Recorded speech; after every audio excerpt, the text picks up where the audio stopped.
धारणा, ध्यान और समाधि, इन तीनों को मिलाकर संयम की अवस्था बनती है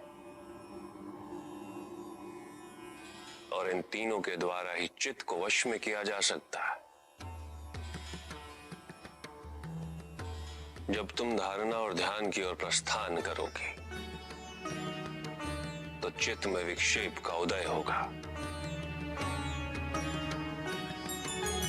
और विक्षेप से मुक्ति के लिए तुम्हें चित्त को एक स्थान पर स्थिर करने का प्रयत्न करना होगा।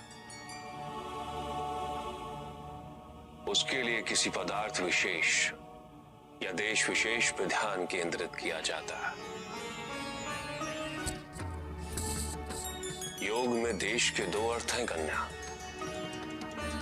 देश आपके शरीर के भीतर भी अवस्थित होता है। भूमध्य अर्थात ललाट के मध्य, नासिका का अग्रभाग, हृदय और नाभि,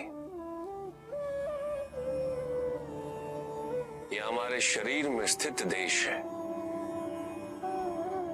इसके अतिरिक्त गुरु, देवी देवता की मूर्ति, प्रज्वलित दीपशिखा, किसी योगी का शरीर, ओमकार जैसी ध्वनि के आलंबनों को भी योग में देश कहते हैं। चित्त को किसी पदार्थ या देश विशेष में केंद्रित करने की प्रक्रिया धारणा है। क्योंकि तुम जिस पे मन एकाग्र करो, मन उसके गुण और उसका आकार धारण कर लेता है। चित्त यदि अशांत हो, अशुद्ध हो, तो इस प्रक्रिया से उसमें शांति और शुद्धता का भाव स्थापित हो जाता है। यही एक सर्वोत्तम मार्ग है कन्या, चित्त शुद्धि का। पदार्थ विशेष या देश विशेष का चिंतन करते हो चित्त तद्रुप हो जाए तो वह ध्यान है।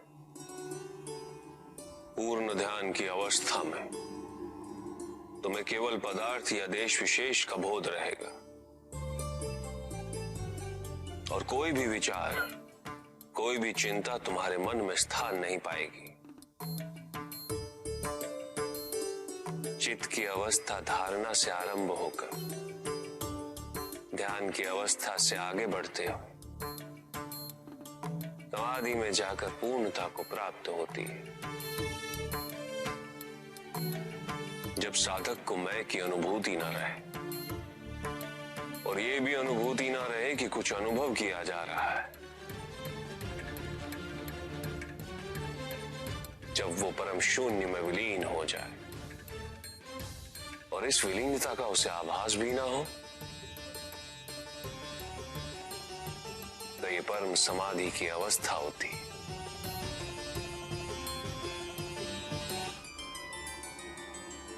श्वास दर्शन।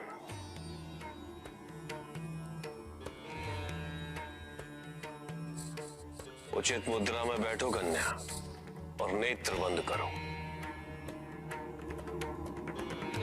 और सबसे पहले अपने ध्यान को श्वास के साथ यात्रा करने दो।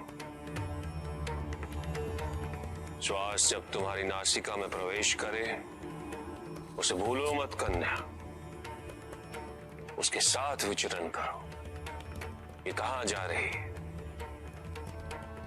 तुम्हें कहां स्पर्श कर रही।